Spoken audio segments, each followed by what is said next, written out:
자, 지난번에 제가 이 그림을 보여드렸습니다. 여기 이제 타임라인이 있는데요.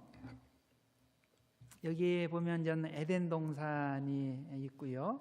그다음에 이것이 창세기 1장, 2장 말씀이고, 창세기 3장에 선악과 따먹고 이제 밑으로 쭉 내려오는 그림이 있죠. 그리고 노아의 홍수 장면이 나옵니다. 6장과 8장이고, 그 옆에 이제 바벨탑이 있죠. 창세기 11장에 나오는 내용이고, 그 다음에 창세기 12장에서 하나님께서 아브라함을 부르셔서 이제 가나안 땅을 향해서 이제 출발하게 하시고, 그리고 그 가나안 땅에서 그 3, 4대가 이렇게 이제 지나게 되죠. 그 다음에 이집트로 내려가서 거기에서 430년간 지낸 후에 그 다음에 40년 광야 생활을 합니다. 이 광야 생활까지가 모세오경 말씀이죠.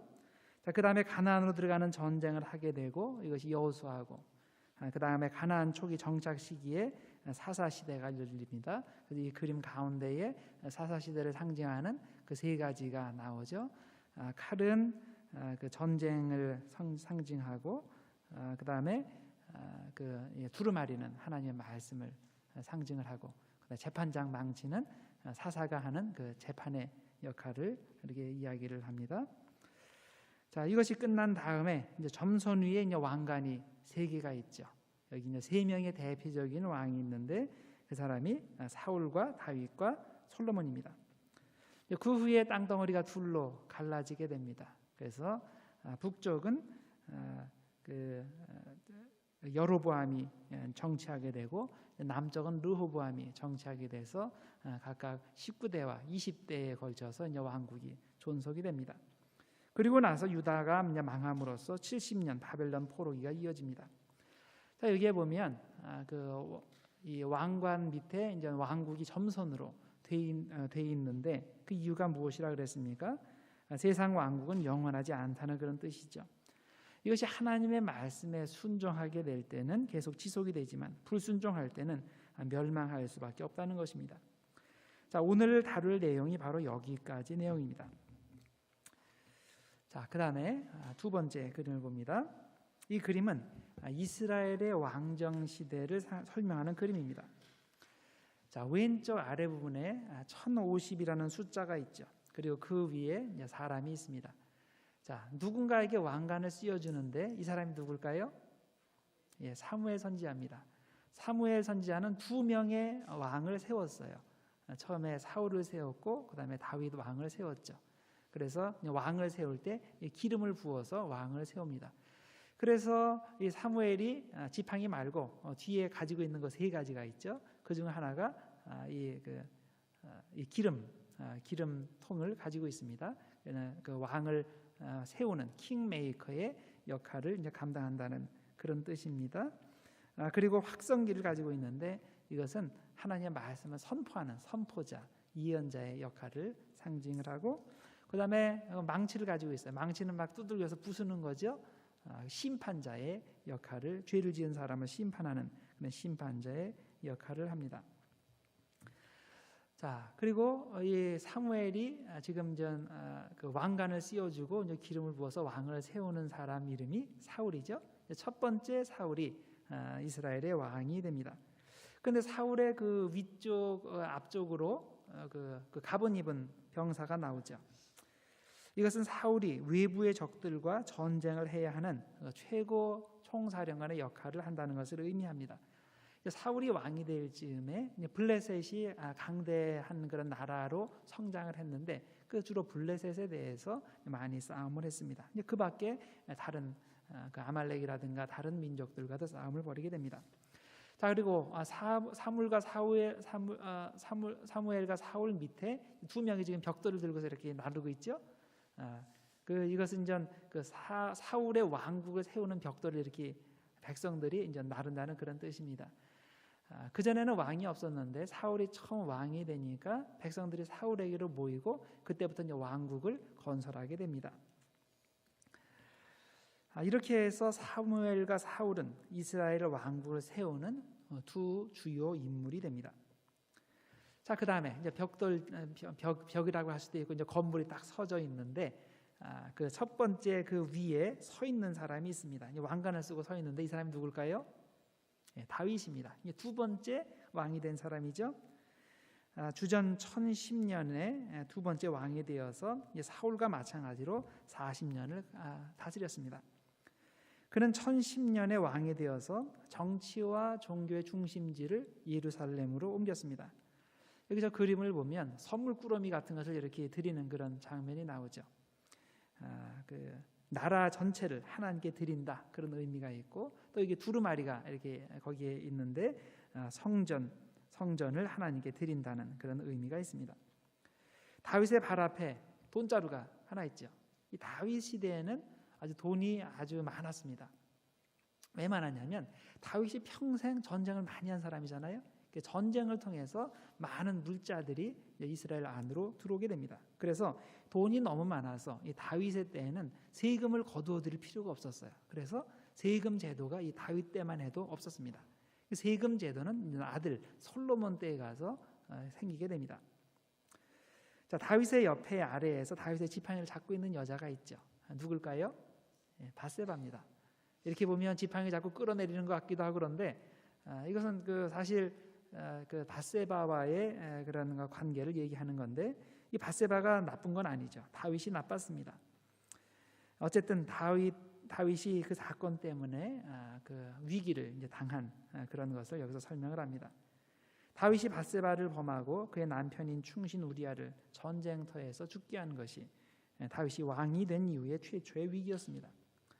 자, 그다음에 다윗 위에 별이 있죠. 저런 형태의 별은 그 다윗의 별이라고 부르는 겁니다. 이것은 유대인들의 사고 방식을 대변합니다. 유대인들은 아직도 그리스도가 안 오셨다 이렇게 생각을 하죠. 그래서 다윗의 자손으로 오실 다른 메시아, 다른 그리스도를 지금까지 기다리고 있습니다.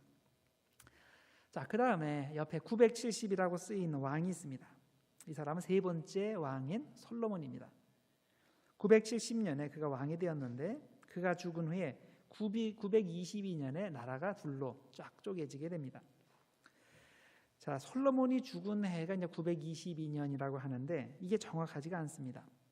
여러분들이 이런 그 성경 그런 개관 책들이나 그런 여러 가지 책들을 보면 이 연도가 여러 가지로 돼 있어요. 922년이라고 돼 있기도 하고 928년이라고 돼 있기도 하고 930년이라고 돼 있기도 하고, 이게 정확하지 않습니다. 자, 정확하지 않은 이유들이 있어요. 왜 그러냐면 이 당시에 왕의 연수를 계산을 할 때 만으로 계산할 때도 있고 아니면 연수로 계산할 때도 있어요. 이게 어떤 건지 불확실해요. 만약에 그 연수로 계산을 했다면 그러면 모든 왕들에서 1년씩을 다 빼야 돼요. 그렇죠? 그걸 다 이렇게 합쳐야 되니까. 그래서 이제 이 연도가 어떤 건 정확하지만은 어떤 건 정확하지 않은 그런 면들도 많이 있습니다.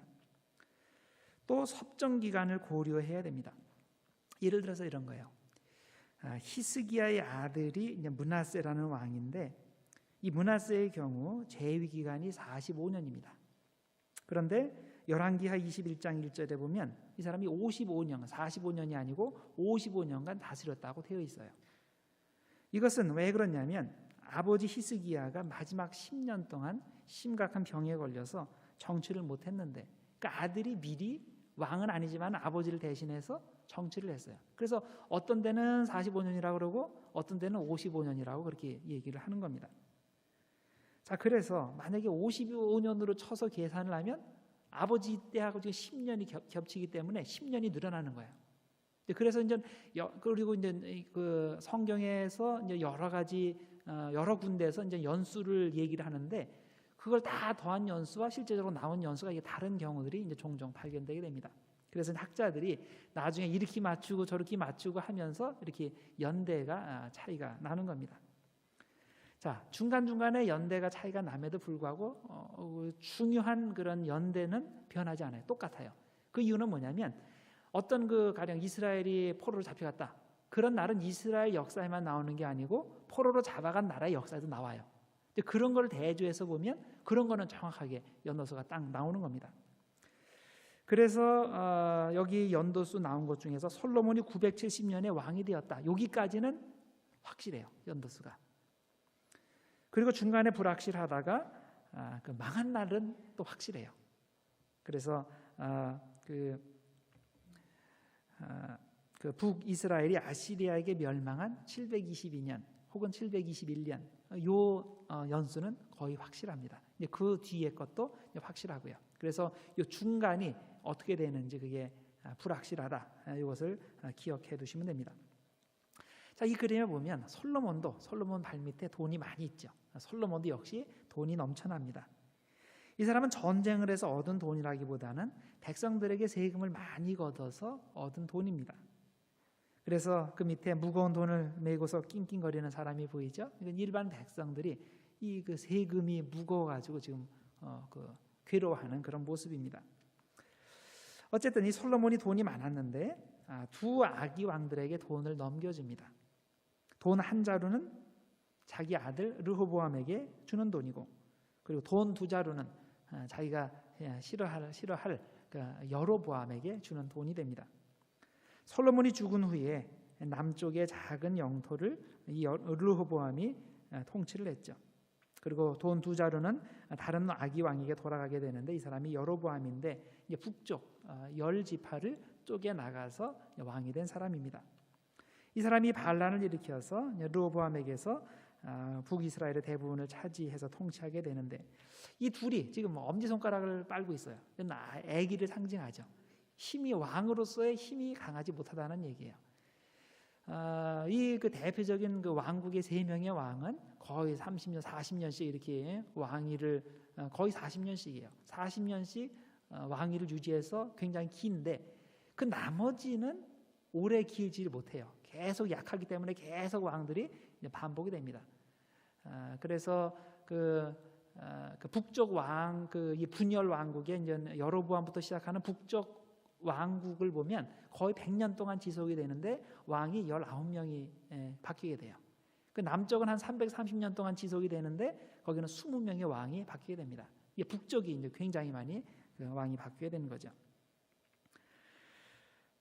자, 그 다음에 솔로몬의 오른쪽 위에 솔로몬의 생각이 딱 그려져 있죠. 솔로몬이 뭘 생각하고 있는가? 여자들이 많이 있어요. 그래서 여자들을 많이 생각하고, 또 여자들이 가지고 온, 이방 여자들이 가지고 온 그 우상들을 많이 생각하고 있습니다. 이게 말년에 솔로몬이 우상 숭배에 빠지게 되죠. 자, 그리고 나서 건물이 딱 끝이 납니다. 이것은 나라가 멸망하고 포로로 잡혀간다는 그런 뜻이 되죠. 자, 그 다음에 제가 나누어 드린 자료 중에 역대하 뒤에 표가 나와요. 여기 쭉 북쪽 왕과 남쪽 왕이 어떻게 되어 있는지 쭉 설명이 되어 있고, 누가 몇 년 동안 치리를 했는지 그런 내용들이 쭉 나오게 됩니다.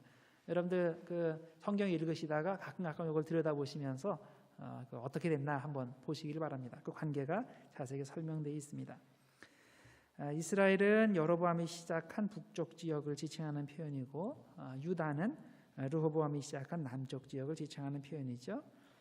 그래서 북이스라엘은 왕이 19명이고 한 200년간 지속이 됐고, 그리고 유다와 베냐민 지파를 제외한 나머지 10지파로 이루어져 있습니다.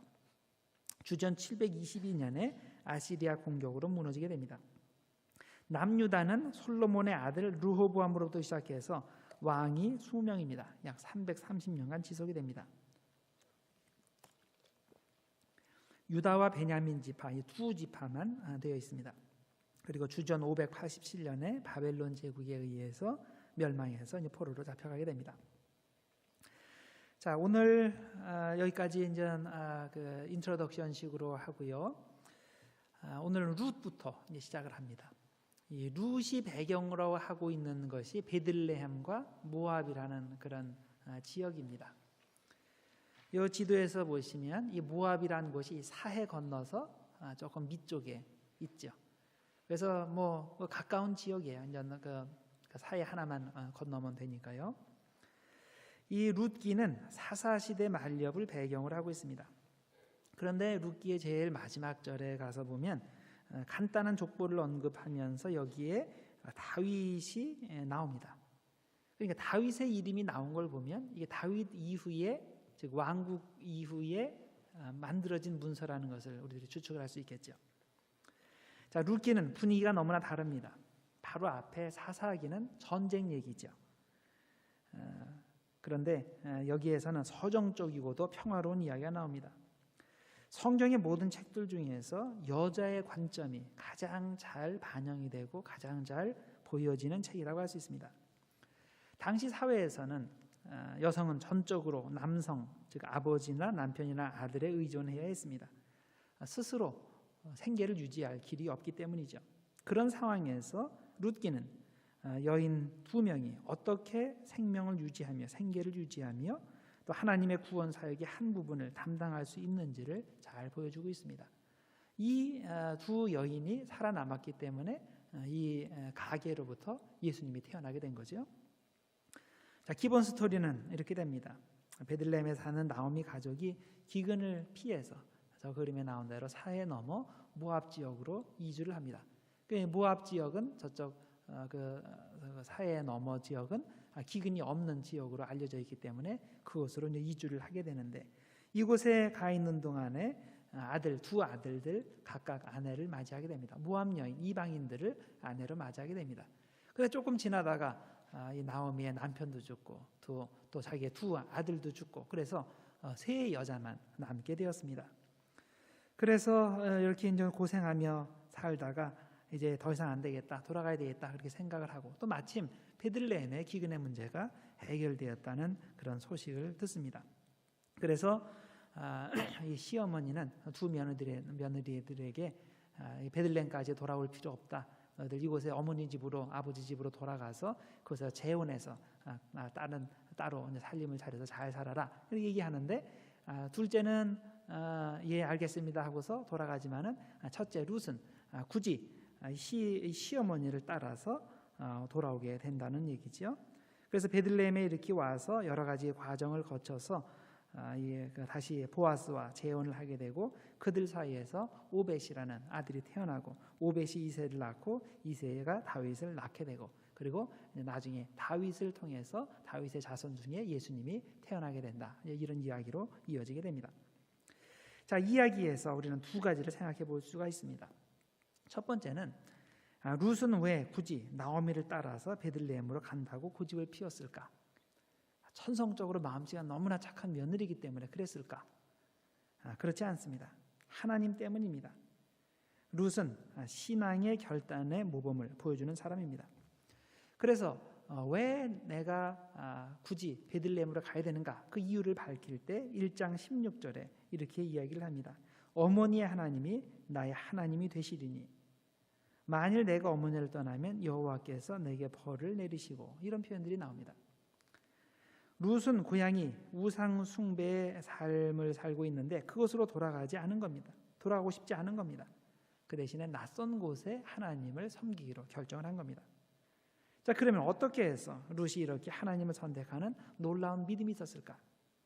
그것은 바로 나오미 때문입니다. 이방 여인인 룻은 나오미를 통해서 하나님이 누군지를 알게 된 겁니다. 그래서 나오미는 룻에게 하나님을 비추어주는 거울인 것입니다. 만일 나오미가 평소에 그 며느리를 못되게 굴었다면, 못된 시어머니였다면, 그러면 룻은 그렇게 하나님을 섬긴다고 하는 어머니가, 내가 유일하게 아는 하나님 섬기는 어머니가 그런 사람이면 하나님이 어떤 사람이겠어요? 하나님도 나쁜 사람일 거예요. 나쁜 존재이기 때문에 그런 하나님에게로 돌아가고 싶을 생각이 없었을 겁니다. 그런데 룻은 나오미를 통해서 보여진 그 하나님이 너무나 좋은 겁니다. 자신의 부모를 떠나고 고향을 떠날 정도로 그렇게 하나님이 좋은 겁니다. 그래서 그런 하나님을 신뢰하고, 그래서 베들레헴으로 돌아가고자 한 것입니다. 왜냐하면 자기 집으로 돌아가면 이제 하나님 섬기는 것은 끝이고, 이제부터 옛날에 섬기던 신으로 다시 돌아가야 되기 때문이죠. 자, 이러보건대 룻은 하나님 제일주의 신앙을 가진 사람이고, 또 룻이 그렇게 된 것은 나오미가 하나님 제일주의 신앙을 가졌기 때문인 겁니다. 그 다음에 또 한 가지 우리들이 생각해야 될 것은 룻의 신앙으로 결국 예수님의 조상이 되었다는 거죠. 룻은 다윗의 증조 할머니가 되고 다윗의 혈통에서 예수님이 태어나시게 됩니다.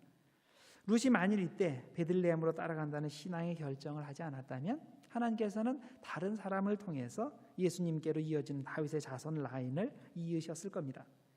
그런데 하나님은 이 이방 여인인 룻의 믿음의 결단을 통해서 하나님의 구원 사역을 완성하신 겁니다. 마태복음 1장에 보면 예수님의 족보가 나오죠. 그런데 그 족보에 나오는 여인들이 모두 그 귀족 여인들이 아니고 모두 비정상적인 여인들입니다. 우선 다말이라는 여자가 나오는데 유다는 다말에게서 베레스와 세레를 낳았다고 했습니다. 이 다말이 누굽니까? 유다의 며느리입니다. 그러니까 시아버지가 며느리를 통해서 아들들이 나온 겁니다.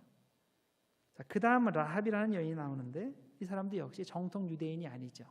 여리고 성에 살던 기생이었습니다. 이스라엘의 정탐꾼들을 숨겨줘서 나중에 이스라엘로 편입된 사람입니다. 그 다음 룻이 나오죠. 모압 여인인 룻이 예수님의 족보에 올라 있습니다. 역시 이방인입니다. 그 다음 이름은 명시되어 있지 않지만은 밧세바입니다. 마태복음에는 이 밧세바라는 이름 대신에 우리아의 아내라는 표현이 나옵니다.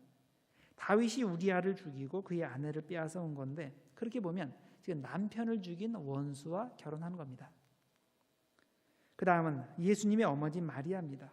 역시 유대 귀족 집안 출신이 아니죠. 가난한 집안의 여자였습니다. 이렇게 보면 예수님의 족보에 올라있는 여인들은 다 뭔가 부족함이 많은 사람들입니다. 결함이 있는 여인들입니다. 그런데 이런 사람들을 왜 하나님께서 사용하셔서 그들을 통해서 예수님이 태어나게 하셨을까요?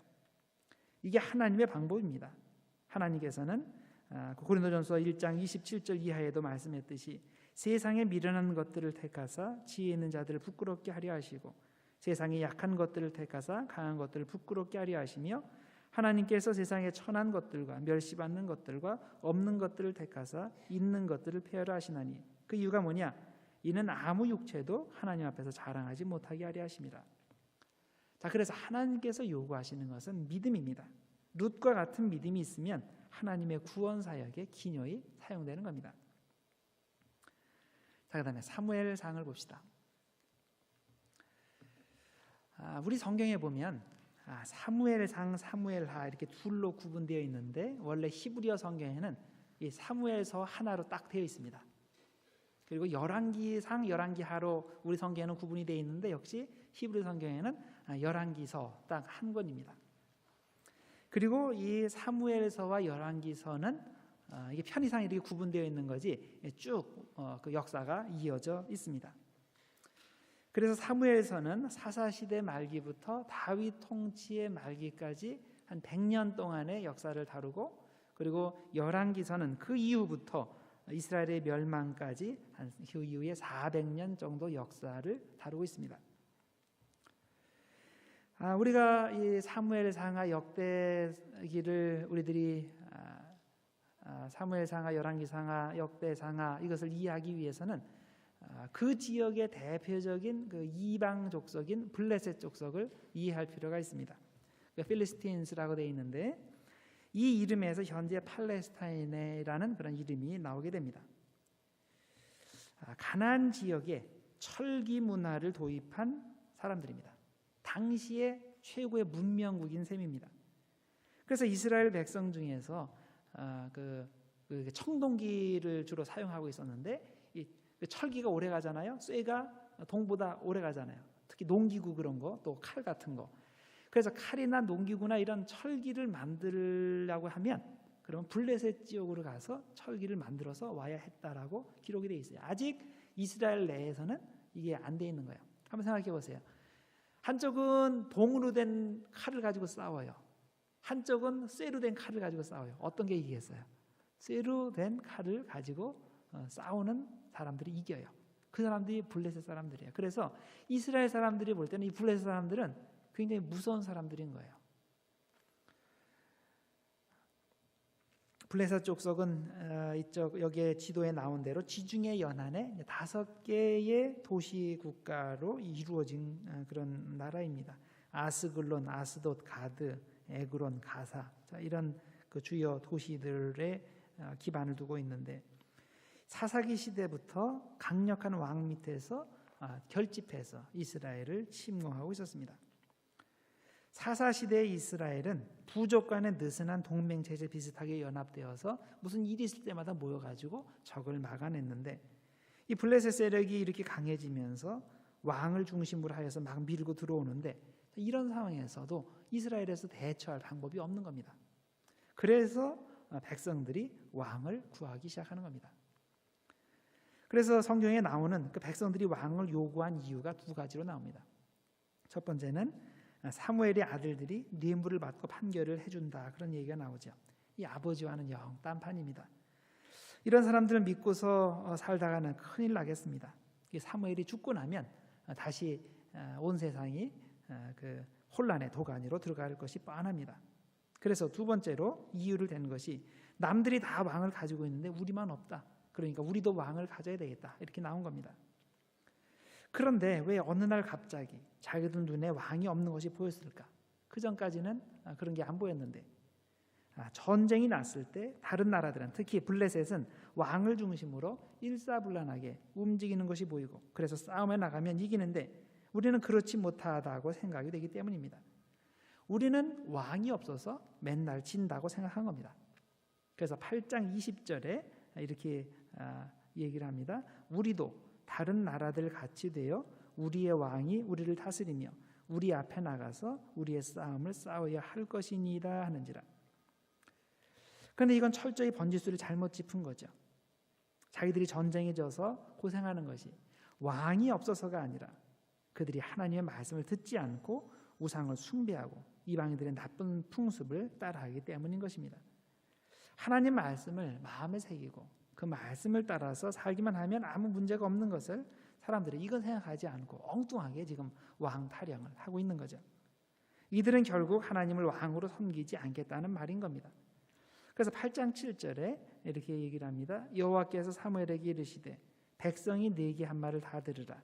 이는 그들이 너를 버림이 아니요 즉 사무엘을 버림이 아니요 나를 버려 자기들의 왕이 되지 못하게 함이니라.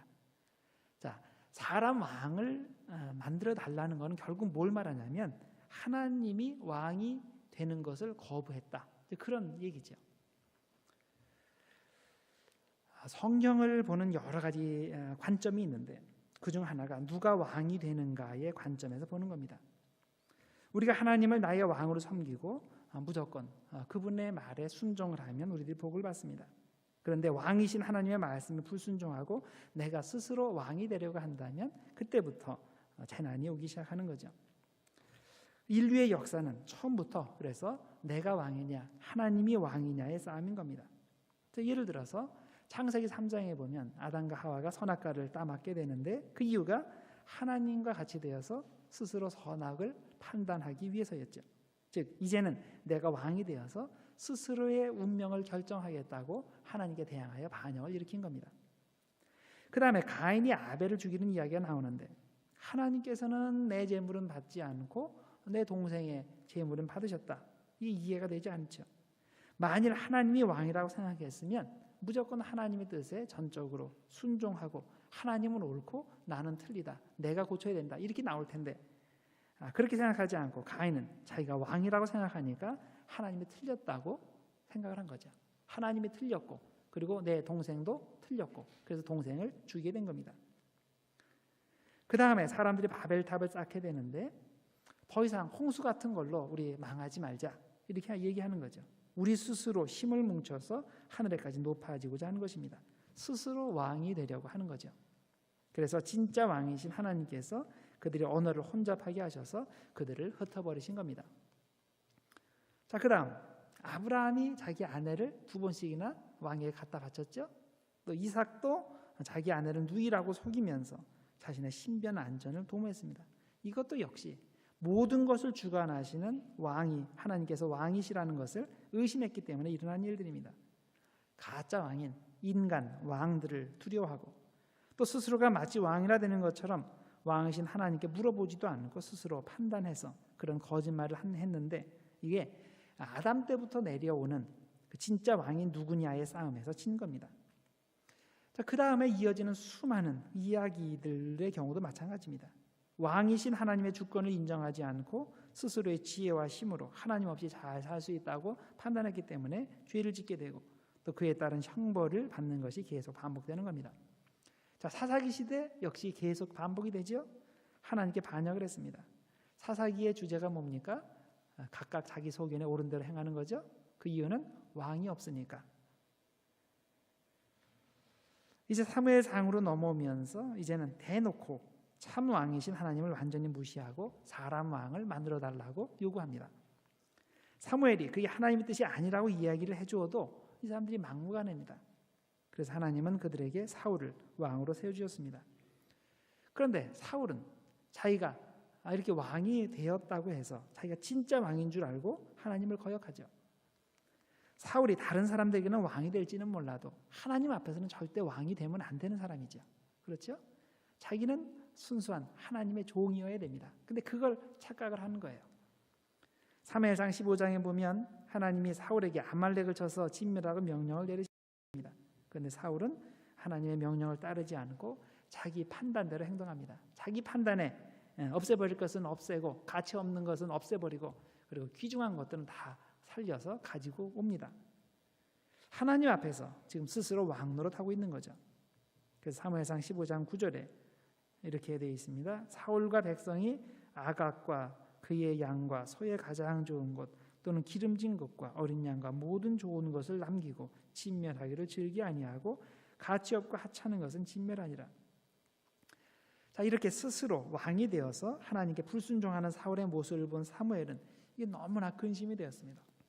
그래서 이 소식을 듣고는 사무엘이 잠을 자지 못하고 그날 밤 철야 기도를 했습니다. 근심하면서 온 밤을 여호와 앞에 부르짖었다라고 되어 있습니다. 그래서 그 다음날 아침에 일찍 일어나서 사울을 가서 봐야 되겠다 해서 찾아갔더니 사울이 없습니다. 어디 갔냐? 그거 물어보니까 자기를 위하여 기념비를 세우기 위해서 갈멜로 갔다는 겁니다. 그리고 나서 기념비를 세우고 길갈로 내려갔다는 겁니다. 자, 계속 하나님 앞에서 왕노릇하고 있는 것이죠. 자기가 잘한 게 뭐가 있다고 지금 기념비까지 세우고 돌아다니는 거죠. 나중에 사무엘이 길갈에서 사울을 만나서 책망을 했습니다. 왜 하나님께 불순종했냐? 이렇게 이야기를 하니까 계속 자기는 잘못한 게 없다고 얘기를 하죠. 나는 하나님의 말씀을 다 순종했고 죽이지 않고 가져온 짐승들은 다 하나님 좋으라고 하나님께 좋은 것, 최고의 것을 드리기 위해서 가지고 왔다. 끝까지 거짓말을 합니다. 이때 하나님께서 주신 중요한 말씀이 있죠. 15장 22절입니다. 여호와께서 번제와 다른 제사를 그의 목소리 청종하는 것 같이 좋아하시겠습니까? 순종이 제사보다 낫습니다. 하나님 말씀 듣는 것이 수량의 기름보다 낫습니다. 그리고서 쭉 다른 이야기들을 합니다. 자, 이로써 왕위가 사울에게서 다윗에게로 옮겨지게 되죠. 이 사건을 계기로. 우리가 성경 공부를 하는 이유는 이런 걸 보면서 깨닫자는 겁니다. 하나님이 왕이 되셔야 내가 복된 삶을 사는 거지. 어느 순간인가 내가 살만하다고, 내가 힘이 좀 생겼다고, 내가 스스로 왕이 되어서 내 생각대로 살고자 하면 반드시 망한다는 겁니다. 우리는 처음부터 끝까지 하나님께서 나의 삶의 왕이 되신다. 이것을 잊어서는 안 됩니다. 이걸 인정하고 하나님의 말씀에 순종하면 복이 지속이 되는 것이고, 그것도 여러분뿐만이 아니고 자손은 대대로 복이 지속이 되는 것이고, 그렇지 못하고 스스로 왕위에 올라서서 하나님께 불순종하면 망하게 되는 겁니다. 자, 그다음에 사무엘하 7장에 보면 다윗이 성전을 건축할 계획을 하는 이야기가 나옵니다. 다윗이 자신의 정권이 든든히 서가고 그리고 자기 집이 다 완성되고 난 후에 하나님의 집을 지을 생각을 했습니다. 하나님의 은총을 생각하니까 그냥 가만히 있을 수가 없는 거죠. 그래서 최고의 성전을 지어드려야 되겠다 이렇게 생각을 했습니다. 그래서 궁중 선지자인 나단을 불러서 자기 의견을 얘기를 했습니다. 나는 이렇게 좋은 집에 사는데 하나님의 집이 초라해서는 되겠느냐? 내가 내 마음 가운데 이 세상에서 가장 훌륭한 하나님의 집을 지어드리고 싶다 이렇게 이야기를 했습니다. 어떻게 생각하시느냐 하고 얘기하니까 나단은 이 말을 듣고서 너무나 마음이 흡족했습니다. 하나님께서 대단히 기뻐하실 거라 그렇게 이야기를 해줬습니다. 근데 그날 밤에 나단 선지자에게 하나님께서 그 밤에 말씀하셨죠. 나타나셔서 말씀하셨는데 그 내용이 뭐냐면 다윗은 아니다라는 거죠.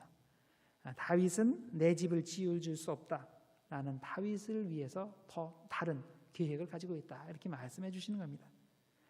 그렇지만 하나님께서는 다윗의 그런 생각을 너무나 흡족하게 생각을 하셔서 다윗이 너무나 기특해서 3가지 복을 주시기로 약속을 하셨습니다. 첫째로 하나님은 다윗에게 하나님이 만든 집을 선사해 주시겠다고 말씀하십니다. 다윗은 하나님께 사람이 만든 집을 지어드리고 하나님은 다윗에게 하나님이 만든 집을 주고 그런 형국이 되는 거죠. 얼마나 복된 일입니까?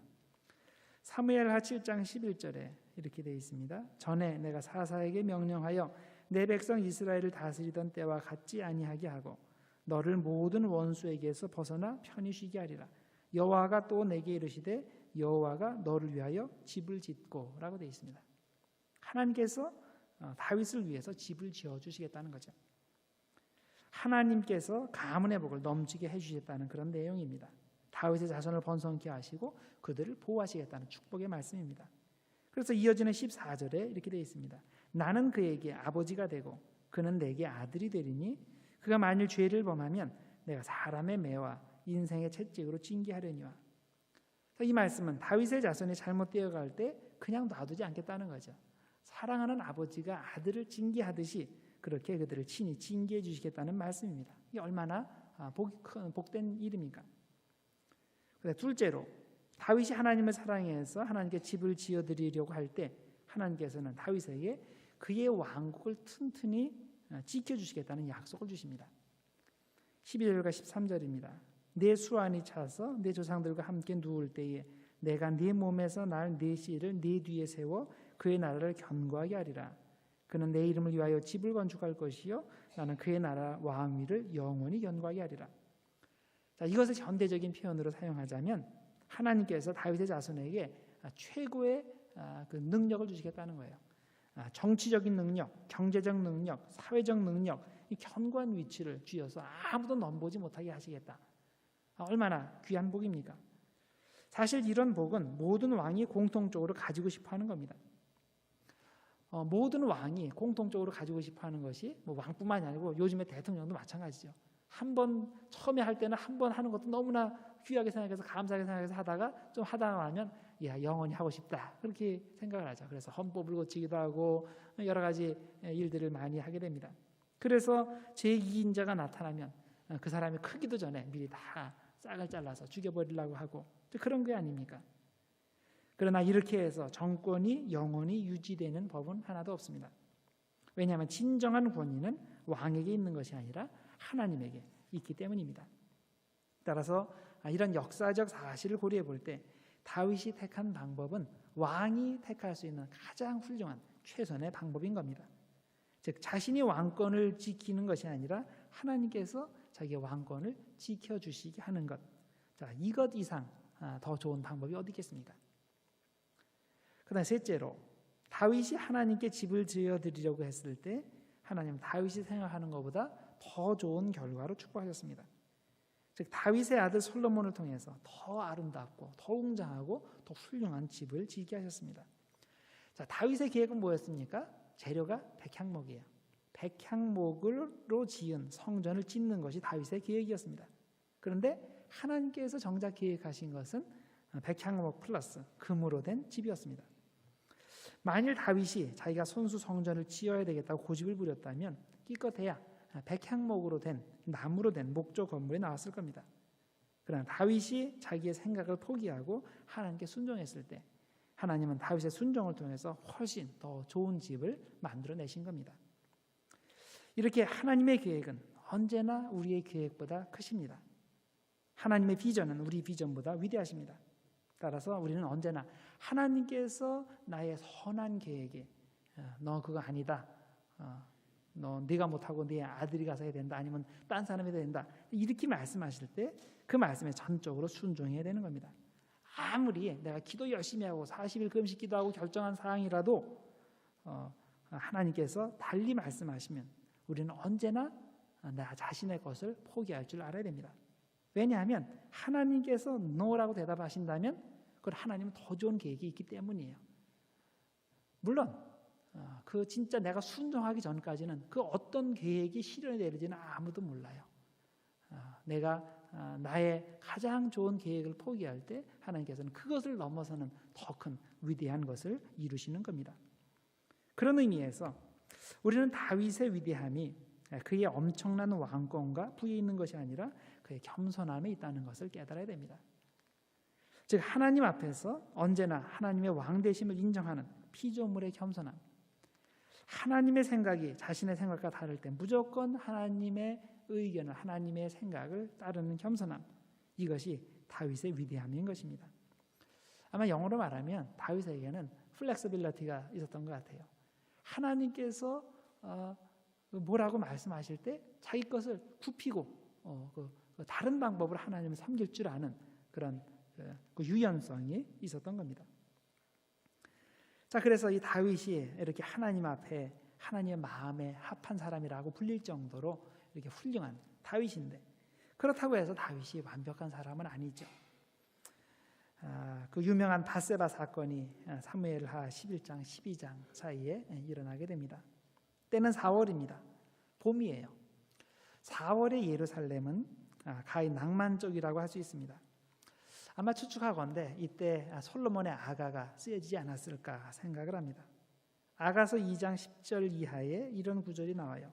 나의 사랑, 내 어여쁜 자야, 일어나서 함께 가자. 겨울도 지나고 비도 그쳤고, 이 봄 얘기예요. 지면에는 꽃이 피고 새가 노래할 때가 이르렀는데 비둘기의 소리가 우리 땅에 들리는구나. 자, 이제는 분위기가 그런 거예요. 그 이스라엘의 4월의 예루살렘의 분위기가 그렇고, 동시에 이때는 겨울 우기가 지났으므로 4월은 다시 전쟁을 해야 됩니다. 그래서 그 지역은 겨울에 비가 오기 때문에 전쟁을 막 하다가도 비가 오기 시작한다 그러면 전쟁을 딱 그쳐요. 서로들 너무나 힘드니까. 그러다가 이 비가 딱 그쳐서 4월 정도 되면 이제 다시 전쟁을 시작해야 되겠구나. 그래서 너도 나도 전쟁을 시작하게 되는 겁니다. 그래서 다윗의 군대가 이때 암몬 족속과 싸우기 위해서 나갔습니다. 그런데 다윗은 출정하지 않고 자기 집에서 한가하게 낮잠을 즐기고 있었죠. 오후에 일어나서 왕궁 지붕을 거닐 때 그곳에서 인근 가옥의 앞마당에서 목욕을 하는 밧세바를 보게 됩니다. 그리고 그를 불러다가 범하게 되고, 그 나중에 임신 소식이 들려오고, 그래서 이것을 감추기 위해서 전쟁을 하고 있는 충신인 우리야 장군을 불러들이고 이 사람을 그 집에 보내서 그래서 자기가 그 임신시켰다는 것을 감추기 위해서 이제 작전을 펴고, 그런데 이 우리아는 너무나 충신이기 때문에 대개 이제 전쟁 중에는 성관계가 금지되도록 돼 있거든요. 그래서 어떻게 다른 사람들 다 전쟁에 나가 있는데 내가 집에 들어갈 수 있는가? 그래서 집에 안 들어갔죠. 결국 이렇게 해서 이 다윗의 그 계획이 커버업 계획이 이제 수포로 돌아가게 됩니다. 급기야는 어떻게 합니까? 총사령관인 요압을 시켜서 우리아가 전쟁 중에 죽게 만들었습니다. 그 후에 다윗은 밧세바와 결혼식을 하고 아기가 태어납니다. 자, 여기까지 보면 완전 범죄예요. 딱 한 사람만 알고 그 사람은 내 편이에요. 그러니까 완전 범죄입니다. 그런데 어느 날 갑자기 나단 선지자가 나타나서 부자와 가난한 사람 얘기를 하는 거예요. 부자가 손님이 왔는데 자기들 많은 양떼와 소떼 놔두고 이 가난한 집에 있는 딱 그 한 마리 양을 뺏어다가 그걸 잡아서 손님 대접을 했다. 이런 나쁜 놈이 있습니다. 그러니까 다윗이 그런 놈이 어딨냐? 당장 잡아와라. 내가 그 사람을 죽이겠다. 그럴 때 나단이 얘기하죠. 그 사람이 바로 당신입니다. 자, 그리고 나서 하나님의 심판의 메시지를 전합니다. 칼이 이제부터 다윗의 집에 영원히 떠나지 않겠다. 다윗의 집에 재앙이 임해서 다른 사람이 다윗의 아내들을 취할 것이다. 그리고 아들이 죽을 것이다. 이런 예언의 말을 해줍니다. 이때 다윗은 그런 예언을 하는 나단을 죽여서 입을 막을 수 있었습니다. 지금 이 비밀 이야기를 아는 사람은 딱 두 사람인 거예요. 요압 장군과 이 나단 선지자입니다. 요압은 자기도 꿀리는 게 있기 때문에 절대 이걸 입 밖에 내질 않습니다. 왜 그러냐면 사무엘하 2장에 보면 요압이 아브넬을 죽이는 이야기가 나옵니다. 요압은 그 다윗 밑에 있는 장군이고 아브넬은 사울 쪽에서 사울은 그때 죽은 이유고 사울의 아들 밑에서 있는 장군이에요. 자, 다윗이 요압이 아브넬을 죽였을 때 이걸 문제 삼지 않고 넘어가 주었는데 이 상황이 이렇습니다. 당시 사울의 가문은 완전히 몰락하지는 않았어요.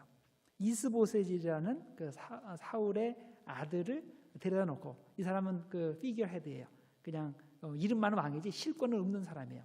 그 밑에 이 아브넬이 실권을 쥐고서 이제 좌지우지 하고 있었는데, 이 마지막에 그가 이스보셋과 갈라서서 다윗 왕을 찾아오게 됩니다. 이스보셋이 자기를 별로 대접하지 않으니까 그래 내가 본때를 보여주겠다 하고서 그 사람을 버리고 다윗 왕 쪽으로 와서 협상을 벌이는 거예요. 내가 당신 밑으로 들어가겠습니다. 그리고 내 밑에 있는 이쪽 지역 이스라엘 그 북쪽 지역을 다 당신에게 넘겨주겠습니다. 그래서 그 다윗과 아브넬이 서로 협정을 맺고 아브넬을 평안히 돌려보냈습니다. 그런데 뒤늦게 요압이 이것을 알고서 사람을 보내서 아브넬을 암살을 시켰어요. 죽여버렸습니다. 자, 그 이유는 자기 동생이 전쟁 중에 이 아브넬에게 죽었기 때문이에요. 그러니까 나라의 중대한 일이 지금 진행되고 있는데 자기의 개인적인 그런 원한 때문에 그 일을 망쳐버린 거예요. 그러니까 이 다윗이 생각할 때 어떻게 하겠습니까? 이게 죽일 놈이죠. 당장 잡아다가 처형해도 아무 소리 못해요. 그런데 다윗은 이것을 이유로 요압을 죽이지 않았습니다. 자, 이런 일이 있었기 때문에, 이런 전력이 있기 때문에, 충분히 꿀리는 것이 있기 때문에 요압에게 얘기를 하는 거예요. 내가 우리아를 죽여야 되겠다. 그러니까 네가 알아서 처리해라. 그러니까 요압이 그걸 그대로 실행을 하게 된 겁니다. 물론 이 사람은 말을 안 하죠. 만약에 이거를 발설을 해서 자기가 문제를 삼으면 자기 목숨도 달아나게 되는 거예요. 자, 한편 나단 선지자는 그냥 놔두면 좋지 않은 거예요. 그렇죠? 이게 어떤 방법을 통해서 새어나갈 위험이 있어요. 요압이야, 내가 살려준 사람이니까 입을 닫겠지만 나단은 전혀 그런 사람이 아니거든요. 내가 해준 것도 없을 뿐더러 이 사람은 선지자예요. 하나님의 말씀이라면 무조건 얘기하는 사람이에요. 자, 이런 상황에서 최선의 방법은 그의 입을 막는 것일 겁니다. 우리아를 죽인 것 같이 나단 선지자를 죽일 수가 있습니다. 그래도 유다의 대표적인 궁중 선지자인데 어떻게 왕 마음대로 하나님의 선지자를 죽일 수 있는가, 이렇게 생각할 수 있겠지만은 사실 알고 보면 선지자의 힘이 그렇게 세지 않습니다. 선지자가 하나님의 말씀을 전할 때는 언제나 목숨 걸고 하는 겁니다. 심지어 사울을 왕으로 세운 사무엘도 사울을 무서워했습니다. 과연 그랬을까요? 성경에서 읽어보셨어요? 사무엘이 사울을 무서워했다고? 사무엘상 16장에 보면 하나님께서 사무엘에게 내가 사울을 버렸다. 다른 사람을 왕으로 세울 테니 네가 가서 그 이새의 아들한테 기름을 부어서 왕을 삼으라. 그렇게 했을 때 사무엘이 대답한 말이 있어요. 그게 뭡니까? 내가 어찌 갈 수 있으리까? 사울이 들으면 나를 죽이리이다. 이게 사무엘의 말입니다. 사무엘도 자기가 왕을 세운 그 사울이 자기를 죽일까 봐 두려워했다는 거예요. 사무엘이. 나단 선지자 당연히 다윗이 죽일 수 있는 사람입니다. 우리아도 죽인 사람이 나단을 못 죽이겠습니까? 나단은 이걸 다 알고 있음에도 불구하고 목숨 걸고 하나님의 메시지를 전하는 것입니다. 다윗의 입장에서는 충분히 이렇게 나단을 제거하고 입을 막을 수 있었습니다. 그런데 다윗은 그 길을 택하지 않고 자신의 죄를 인정하고 회개하는 길을 택했습니다. 곧바로 내가 죄를 지었다고 인정을 하고 회개를 했습니다. 자, 이렇게 자신의 죄를 인정하고 회개하는 모습을 본 나단은 하나님께서도 다윗의 죄를 용서해 주셨다고 말을 해주고 이것 때문에 다윗이 죽지는 않는다고 하는 예언을 해주었습니다. 그런데 이 일 때문에 밧세바와의 간음으로 태어날 아기는 반드시 죽을 거다, 이렇게 이야기를 해줍니다. 자, 이런 다윗의 모습에서 우리는 여러 가지를 생각하게 됩니다. 우선 우리는 다윗의 이런 행동 속에서 모든 인간이 가지고 있는 죄의 파괴력을 볼 줄 알아야 됩니다. 오늘 이 자리에 오신 분들 중 누구도 이런 죄의 파괴력에서 자유로운 사람은 하나도 없습니다. 하나님의 특별한 은총이 지켜주시지 않으면 아무도 하나님 앞에서 올바로 설 수 없는 겁니다. 역사적으로 볼 때 다윗은 정말 특별한 사람입니다. 왜냐하면 이 사람만이 하나님으로부터 내 마음에 합한 사람, 내 마음에 꼭 드는 사람이라는 그런 최고의 찬사를 들은 사람이기 때문입니다. 그러나 이런 위대한 신앙인도 죄로부터 완전히 자유롭지 못했던 것입니다. 사탄은 언제나 우리가 나태할 때를 기다렸다가 그때 여지없이 공격을 합니다. 자, 다윗이 사탄의 유혹을 받았던 때가 언제인지를 생각해 보세요. 더 이상 자기가 직접 전쟁에 참여하지 않아도 될 만큼 나라가 강성할 때예요. 그전에는 자기가 직접 나서가지고 앞에서 지휘를 해야 전쟁을 이겼어요. 근데 이제는 자기가 안 나가고 집안에서 그냥 낮잠을 자도 전쟁이 이겨요. 그 정도로 나라가 부강할 때 괜찮다, 좋다, 그럴 때 사탄이 공격을 해서 이 사람이 넘어가게 된 겁니다. 그런데 이렇게 무너졌어도 다윗은 죄를 지적받았을 때 겸손히 인정하고 회개했습니다. 이것이 정말 다윗의 위대함이라고 생각합니다. 웬만한 사람이면 자존심 상해서 이런 상황을 못 견뎌합니다. 자기 자존심을 건드린 나단 죽일 수 있습니다. 그런데 또 그럴 힘도 있는데 그걸 하지 않았습니다. 왜 그렇게 하지 않았겠습니까? 다윗은 잠깐 시험을 받아 죄를 지었지만 여전히 하나님을 경외하는 마음이 있었기 때문입니다. 그래서 그것 때문에 자기의 죄를 인정할 수 있었고 또 그것을 통해서 하나님께서 그의 죄를 용서해 주신 겁니다. 자, 그렇다면 하나님께서 이렇게 다윗의 죄를 다 용서해 주셨으니까 이제 모든 것이 원상복귀 됩니까? 다윗에게도 어떤 벌도 내리지 않고 그냥 없던 것처럼 됩니까? 아니죠. 나중에 보면 알게 되지만 다윗에게 예언된 모든 것이 그대로 이루어집니다. 다윗이 밧세바와 간음해서 얻은 아들 죽게 되죠. 그리고 칼이 그의 집을 떠나지 않겠다고 했는데 실제로 다윗의 아들들 중에 3명이 죽게 되는데 이들 중 2명이 자신의 형제에게 살해를 당한 겁니다. 그리고 다윗의 집에 재앙이 임해서 다른 사람이 다윗의 아내들을 취할 거라고 했는데 나중에 그 장본인이 바로 자기 아들 압살롬이 되고 맙니다. 그래서 우리는 오해하지 말아야 됩니다. 하나님께서 용서해 주신다고 해서 모든 것이 그냥 없던 것처럼 되는 게 아닙니다. 예를 들어서 내가 누구를 살해했다고 칩시다. 이걸 하나님 앞에 나와서 진심으로 용서를 구하고 하나님께서 용서를 해주셨다고 해도 죽은 사람이 다시 살아나는 게 아닌 겁니다. 사람을 죽인 것에 대해서는 내가 죄값을 치러야 되는 겁니다. 또 내가 누구의 물건을 도둑질하고 나서 회개했다면 당연히 그 도둑질한 물건을 배상해야 됩니다. 그래서 우리의 진정한 회개는 언제나 2가지 요소를 함께 충족시켜야 한다는 것을 명심할 필요가 있습니다. 우선 하나님께 진심으로 회개하고 용서를 구해야 됩니다. 그러면 하나님께서 무슨 죄든지 용서를 해주십니다. 죄책감을 없게 해주십니다. 그 다음에 내가 해를 끼친 사람에게도 가서 회개하고 그 사람의 용서를 구해야 됩니다. 어떤 피해를 입혔다면 그에 대한 배상을 해야 됩니다. 대가를 치러야 돼요. 이 2가지가 함께 충족되어야만 내가 진심으로 회개하는 것이 됩니다. 2007년에 만들어진 미령이라는 그런 영화가 있습니다. 이 영화의 여주인공 신혜라는 사람인데 남편이 죽은 후에 남편의 고향인 밀양으로 아들을 데리고 갑니다. 그런데 어느 날 이 아들이 유괴범에 납치되어서 살해를 당하게 됩니다. 그래서 나중에 이제 이 유괴범이 잡혀서 이제 감옥에 갇히게 되는데 신혜가 그 후에 이제 기독교인이 되어서 성경 말씀대로 용서해야 된다 그런 말씀을 배우고 또 그 말씀대로 이 아들의 살인자를 찾아가서 용서하려고 이 교도소로 찾아가게 됩니다. 그런데 이 살인자를 면담을 하게 되는데 이 살인자가 얘기하기를 자기는 이미 하나님께 회개했고 하나님이 이미 자신의 죄를 용서했다고 하면서 평온한 미소를 짓는 겁니다. 하나님께서 다 용서해 주셨으니까 신의 용서는 더 이상 필요 없다고 얘기하는 겁니다. 그런 얘기를 들었을 때 이 어머니가 거의 반 미치게 되죠. 자기에게 잘못했다는 말 한마디도 않고 하나님께서 다 용서해 주셨으니까 자기는 그 문제가 다 해결이 됐고 지금 이 상태로 죽어도 천국에 간다. 이런 논리, 이걸 어떻게 받아들일 수 있겠습니까? 이 사람은 성경을 자기 멋대로 이해한 겁니다.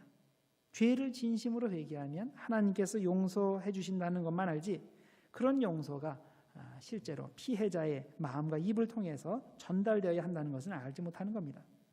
사람과의 관계가 깨어진 사람은 하나님과의 관계가 도저히 하나님과의 관계도 깨어져 있다는 것을 우리들이 알아야 되는데 이 사람은 그걸 모르는 거죠.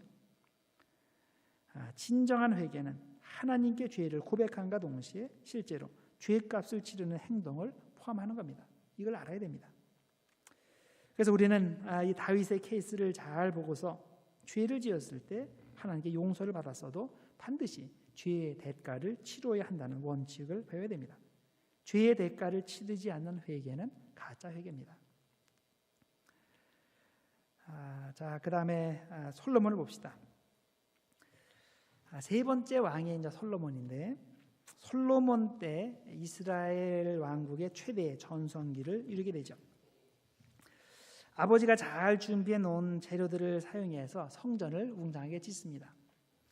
사실 이 다윗이 자기가 성전을 짓고 싶었는데 하나님께서 이제 너는 안 된다라고 해서 다윗의 입장에서는 아들이 성공적으로 성전을 지을 수 있게 하기 위해서 최대한 물자를 다 준비해 놨습니다. 그리고 이제 솔로몬은 그것을 사용해서 이 성전을 짓게 된 거죠.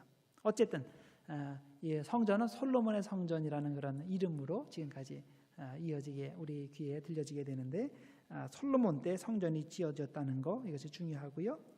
그런데 또 한 가지 생각해야 될 것이 솔로몬은 해상 무역을 굉장히 잘하는 사람입니다.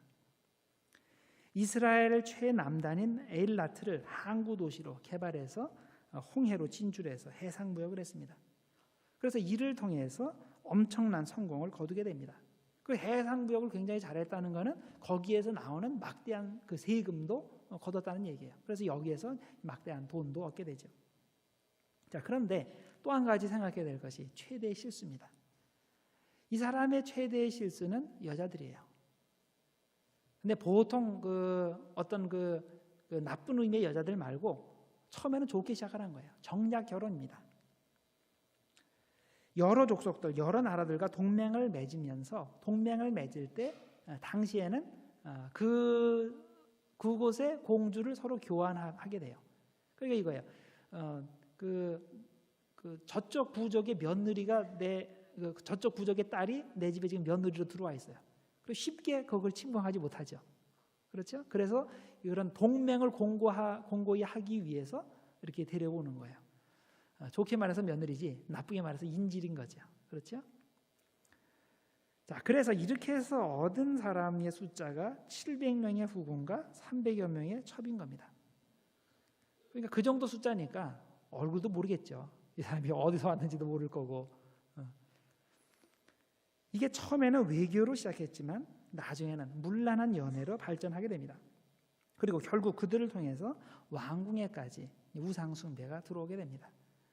그래서 왕궁에서 보이는 곳에 우상 신전들을 이렇게 말년에는 세워놓고 이 사람도 같이 가서 우상을 숭배하는 그런 죄를 범하게 됩니다.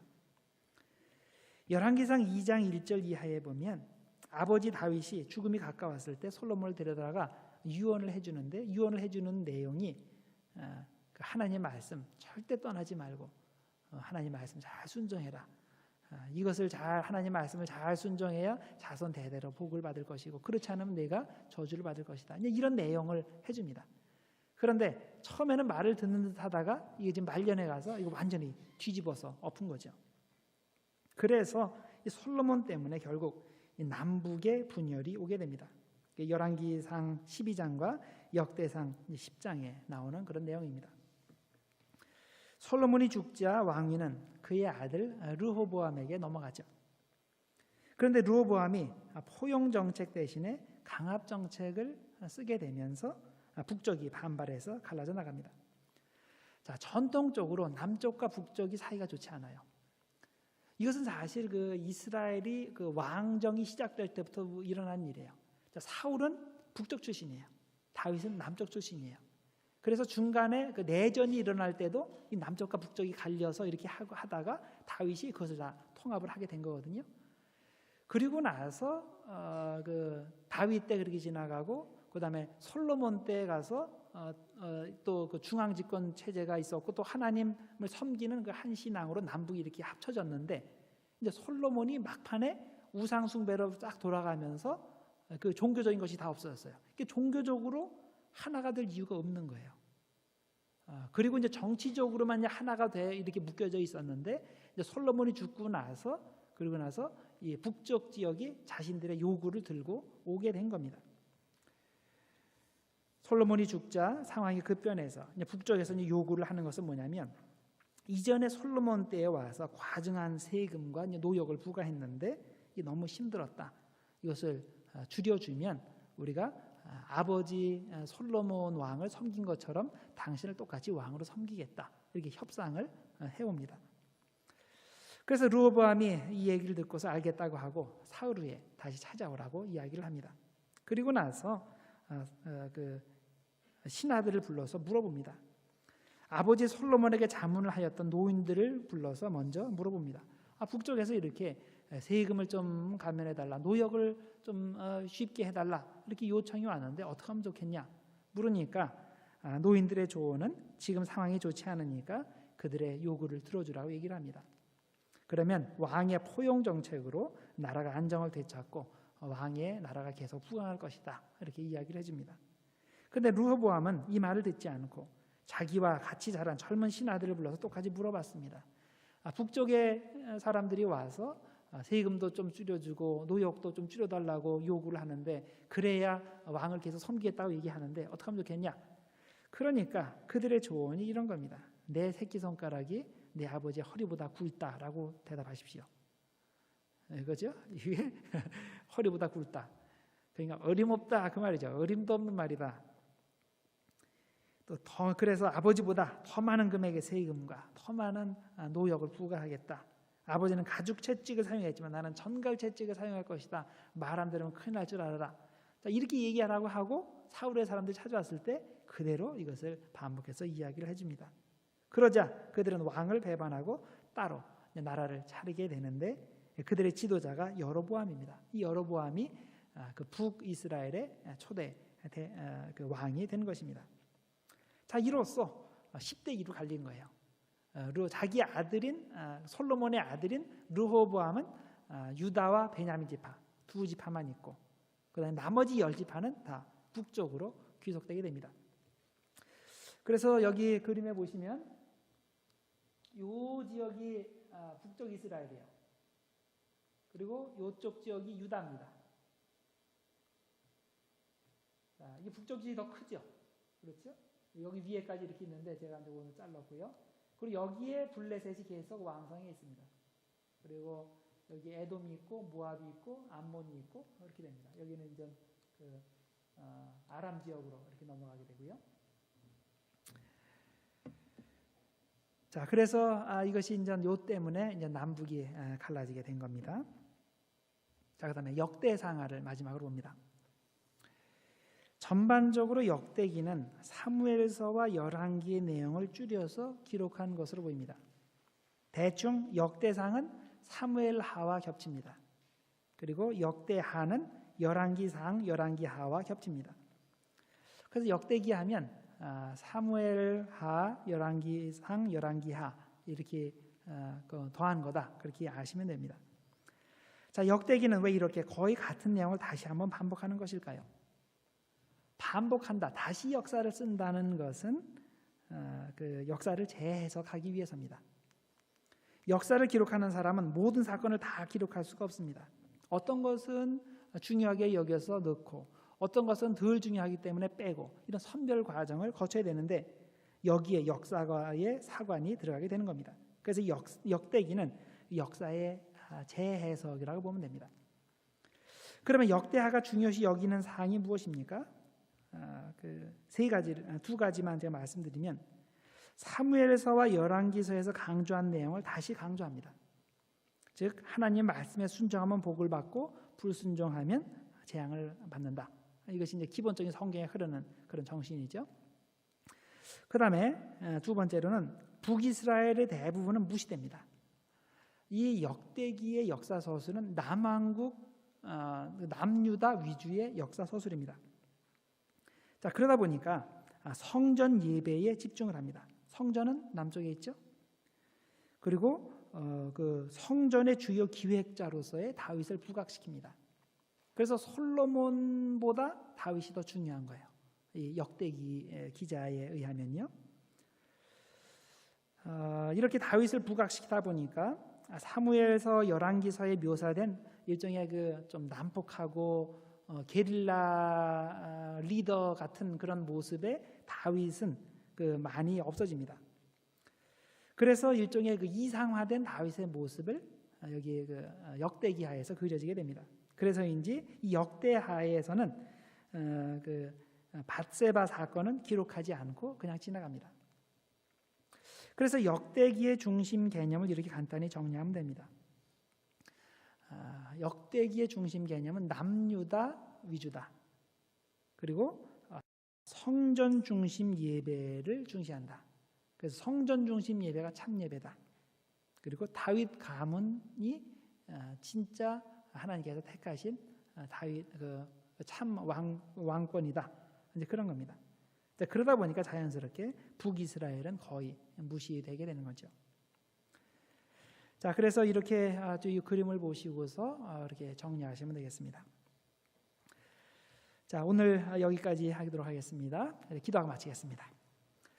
하나님 아버지 감사합니다. 하나님께서 저희들 축복하셔서 또 한 시간 잘 지낼 수 있도록 하심을 감사합니다. 하나님의 말씀을 우리들이 생각하면서 나 자신의 상황을 생각합니다. 하나님 아버지, 우리의 마음 가운데 온전히 주님께서 왕이 되시고 또 그래서 우리들이 주님의 말씀에 온전히 순종함으로 우리 자신이 복을 받고 또 자손 대대에 복이 이어질 수 있도록 주님 축복하여 주시옵소서. 우리가 영적으로 나태하지 않게 해주시고 언제나 하나님만을 바라봄으로 말미암아 사탄이 시험을 할 때도 우리 담대히 믿음으로 이길 수 있도록 하나님 축복하여 주시옵소서. 예수님의 이름으로 기도드렸나이다. 아멘.